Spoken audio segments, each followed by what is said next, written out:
Hello and welcome to the Mighty Oaks Show. It is good to have you with us today. My name is Jeremy Stalnecker, and I am here remotely with Chad Robichaux, the founder and president of the Mighty Oaks Foundation, and excited to spend some time with you today. And this is a great episode. We've done this a couple of different times over the last year or so, but as we come to the end of 2019, we've taken some time as an organization to look back and consider a lot of the things that have happened. It's been quite a year. We've changed locations, so we're in a very small office. We moved into the National Training Center here for Mighty Oaks. We talked about that earlier. We've added some folks to our team. We've expanded in a lot of ways. A lot of great things have happened. This week, we had the opportunity to bring many of our key staff together and really review what has happened this year and use that as a kind of a guidepost to look to next year and look into the future. And it's exciting. We wanted to take some time today to share that with you. We've got an interview following this portion of the show today, but as we get started, we thought we would just stop the other things that we're doing and spend some time sharing with you the good things that have happened at Mighty Oaks. And Chad, we've had a lot of exciting things happen. We put a lot of numbers together, and I know that you want to share some of those things with so many of the people who make this possible. Yeah, a lot of numbers. I'm still trying to wrap my mind around all of them every day. Right. It's pretty amazing when you look at, we're just working with Michael and our marketing department on our case statement and looking at the numbers where we came from. I'm looking, man, just in 2013, we ran 5 programs, which at the time seemed that was incredible. A lot of programs. A lot of programs. I got to go on base one time and do a resiliency event. And here we are, that was 2013. We're in 2019. We're in 32 programs this year. Spoke 25 times on different bases around the world now. We went to Germany. We spoke in Germany to the troops there. I went to Peru. You went to Ukraine, speaking to military all around the world. And then we did about 50 speaking events. So lots of traveling, lots of programs. Our program staff did an incredible job with our legacy program. We're gonna be right at the close of the year after our last program in December. We're gonna be at about 3,100 graduates overall from our legacy program, which is just an absolute incredible milestone to be able to achieve that. And those are, for those listening, those are about half active duty military who come on military orders to our program, sent by the military from all the branches to come to the program. Another half, or the other half, consists of those from the veteran community. That includes spouses of the military veterans, as well as our first responders. And our first responder program is growing to where we serve first responders as well. And then in the resiliency, event, the 25 bases we went to this year, that put us at speaking to over. I was just looking at these numbers, over 130,000 troops, active duty troops that we've reached these events. Yep. Then in those events, we give away those free resources like the book Path to Resiliency, Truth About PTSD. And this year, I think it was 30,000 books we gave away, about 30,000. That's right. Which puts us at about 90,000 books that we've given away altogether. I mean, there's a lot of things I love about Mighty Oaks and the work that we do, but one of my favorite things, and this, Jeremy, is going and do these resiliency events, speaking to the troops before they face some of the hardships they're going to face in the military service at places like Marine Corps Boot Camp. And I was just there a few weeks back and spoke to all the recruits. Amazing the leadership at Marine Corps Boot Camp now. General Heritage is there and has it where I get to speak to all the troops. I get to do a group of Christian Protestant group, and then I do a group of everyone else. From people that don't share our faith to people that have other faiths, and people that don't believe at all. So we get to share with them. And last time I went, it was 5,200 recruits. It's incredible. That's a lot of Cobra aftershave cleaner. 5,200. A lot of. If anybody's been to Marine Corps Boot Camp, a lot of coughing, face mask. This is bronchitis time of the year. Yeah, sure. Recruits are spreading it around. So lots of hand sanitizer for me. Yeah. It was absolutely. That's awesome. People ask, everywhere I go, and I'm sure everywhere you go, so what do you guys do? And then how do you do it? And I think, that answer has become I'm in suspense for the answer. Yeah, I was going to say that answer's become a little more complex over the years. When, in 2013, we did 5 programs. It was pretty simple. Now it's become so much more complex. And I think this year in particular, the complexity is really compounded for us in a lot of ways. It's become much more complex. But really the complexity is the moving parts and the people that are involved and the places we're going and stuff that's happening. But the heart of what we do is very, very simple, right? It's the same. It hasn't changed since the beginning. It's exactly the same. If someone's broken, we acknowledge their brokenness. We talk about the fact that brokenness is part of the human condition, but that there is a plan, there's a blueprint, and if you'll align your life to that blueprint, you can move forward. If you're not yet broken, we then acknowledge that brokenness is part of the human condition. And if you're not now, you're going to encounter difficult times, and you can be resilient if you will learn how to align your life to that blueprint before you come into those situations. And what an amazing opportunity we have to do that, like you said, just about everywhere, it seems. Yeah, I mean, not only outside of our organization, but people we touch and serve, but like to watch the growth inside the organization as an organization, all the instructors that we have, the leadership, just adding people to our team. And it's just been absolutely incredible. And I tell you, one of the people, the groups of people that I'm most thankful for is just a grateful nation of Americans that have locked arms with us and supported us. I just recorded a video right before this, just acknowledging that we just reached 100,000 followers on Facebook. Wow. That was it's incredible to me that we reached it, because we have such an engaged audience. And the reason we were able that 100,000 people aren't just people that like clicked and they're fans of our Facebook page, but these are people who share videos. They meet a veteran struggling and they send them a link of a testimonial video or an application. We have a very engaged group of supporters around the nation that helps us in our outreach. And ultimately, I mean, those are like, outreach and these numbers. And this is the result of people's lives being literally saved, their families being restored, and their eternities being changed forever. Yeah. And it's just amazing to see, like, inside and outside of our organization, everyone that collaboratively comes together and makes it happen.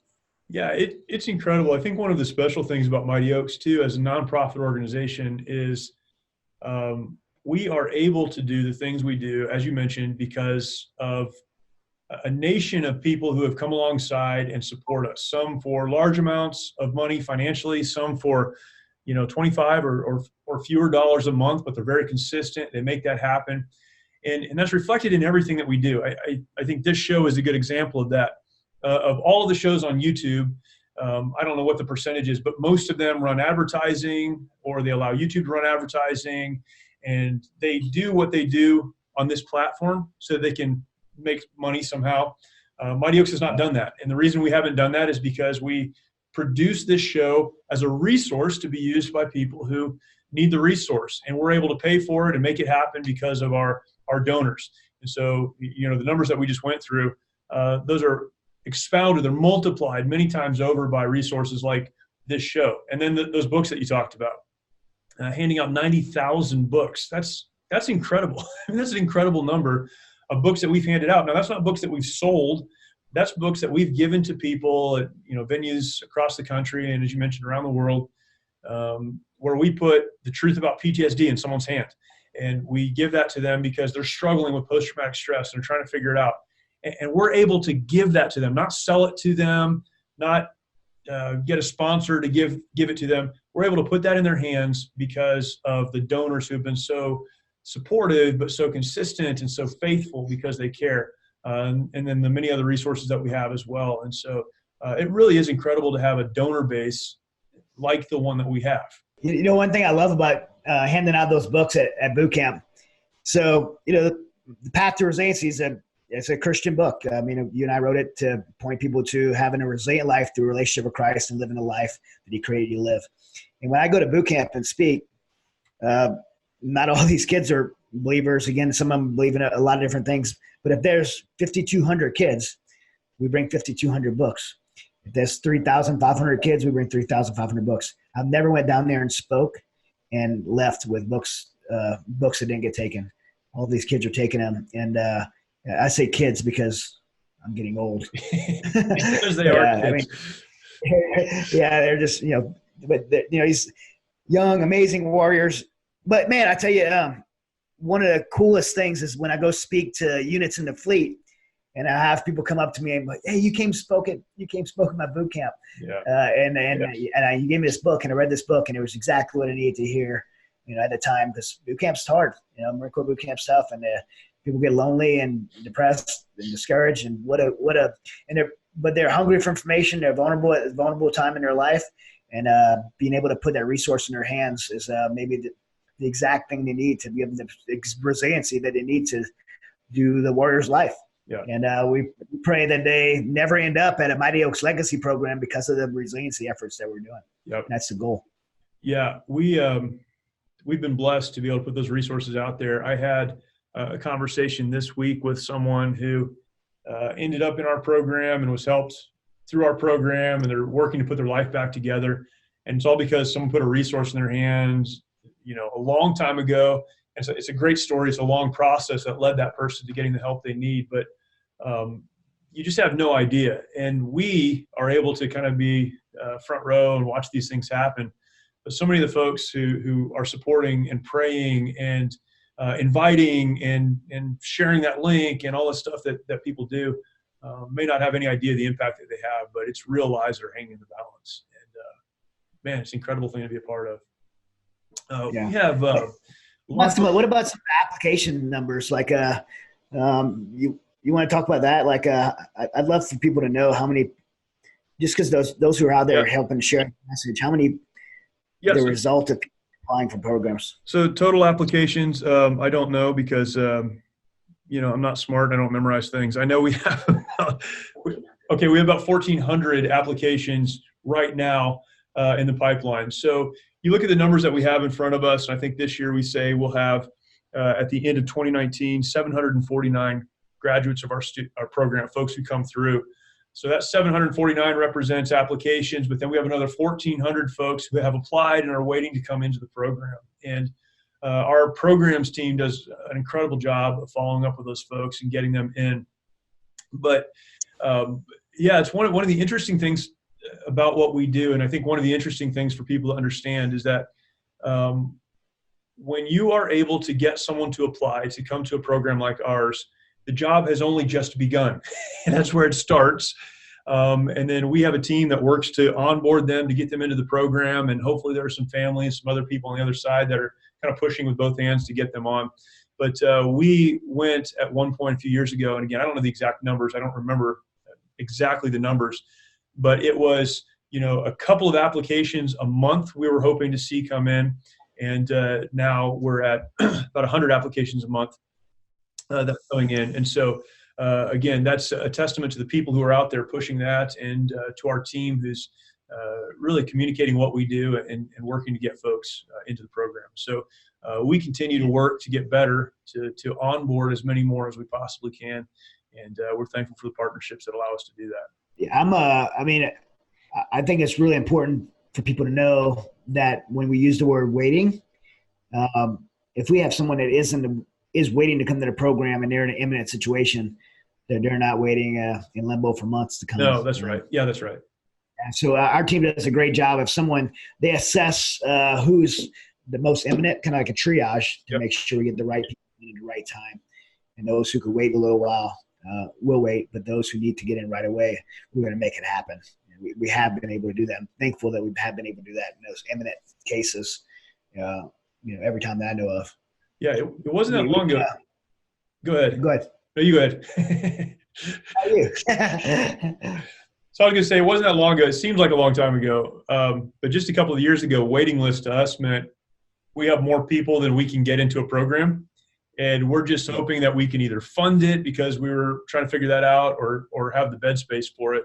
And thankfully, that's not the case anymore. If someone needs to get into a program, it may be weeks before they can get there, but most likely it will be much sooner than that. And so, waiting to us has taken on a different meaning. Now it's you're scheduled and we're waiting for you to get there. It was not that long ago that waiting meant hopefully we can make this happen and you'll be okay until then. But I'm so thankful that's changed because that was not that long ago.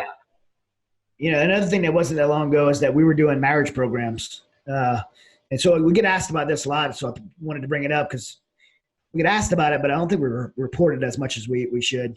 because our marriage program started off with taking our alumni. When we originally started, we just had a men's program. We didn't have a women's program. So our men would come to our program. They'd be had this radical change in their life and go home, and their wife was just kind of felt left behind. Yeah. And so we started our spouses program. We also had the marriage program, and but the demand for it just outgrew our capacity to do it well. And there's so many other people out there doing just great marriage programs. We thought we'd find a partner and make it more, not only a partner that maybe has more experience doing it than Mighty Oaks did, but could also do it at a higher capacity, and folks not have to wait for us to have a program once or twice a year. And so we partnered with Family Life on the Weekend to Remember. I went to it myself to experience it. It's an amazing program. And because of that partnership, we've been able to get more couples, Mighty Oaks alumni couples, through that marriage program at a pretty good diversity of locations around the country. Yeah. I think we have just about 100 this year that we put through the marriage program. And what we do in that, when we say we put them through, is we cover their costs and their lodging for them to go to the program. Yeah, those are all graduates of our program, and we're scholarshiping them. So for perspective, because not everyone maybe understands that, 100 this year. In past years, when we were running 2 marriage programs ourselves, we were facilitating them, paying for them, staffing them. We might have 20 couples attend. And that was a huge stretch for us even to get 20 couples, or 20 folks rather, to attend. And now it's, 100. Next year it will be more. And even the cost of that for those who are financially minded, it's so much more efficient because of that partnership, because they're bearing some of the financial burden. And it's, man, this has been a great relationship. It's cool to hear those stories too, where someone will reach out to us and say, we need to get into a marriage program. And because Family Life is running programs, those Weekends to Remember everywhere, it's like next week we can get you into a marriage program. And man, it's been a great help. Yeah. Close to their location. Married couples have kids. It makes it a lot of married couples have kids. It's kind of one of the goals of marriage. Yeah. Produce offspring. For a lot of people. So, being geographically closer to home makes it a lot more convenient for them to actually attend as well. Yeah, that's awesome. And then, on our partnership front, we have some great partners, just really some amazing partners who are doing things to support, I would say, the graduates of our program once they leave our program. Warrior's Journey is a big one for us. And Warrior's Journey, if you haven't checked them out, we've mentioned them a few times on our show before. Go check out warriorsjourney.org or .com. And either one of those will get you there.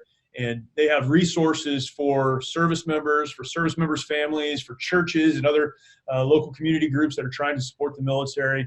And they've been a huge partner. They have also connected us to the American Bible Society, which provides Bibles for all of our graduates.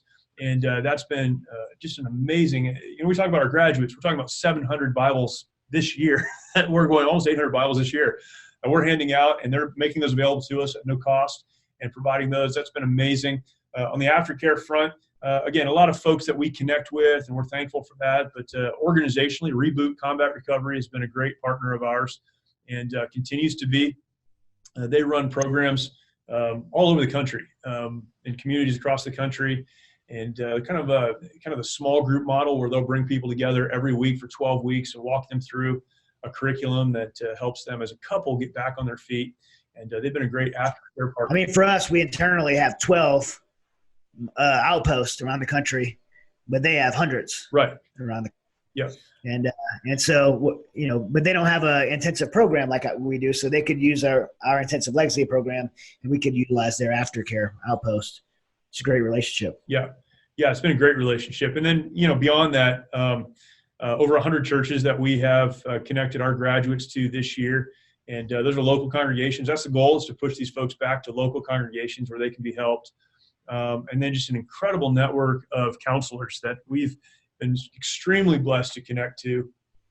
And for us, that allows us then to connect our graduates to the counseling they need, after a program like ours. So they come to our program, they go, wow, this is amazing. I need to do this. I need to start moving forward again. But then, after that week with us, sometimes they lack the tools to make that happen. And we are able to immediately connect them to people who give them the tools, equip them, but also walk them through many of those stages. So our partnership web continues to grow.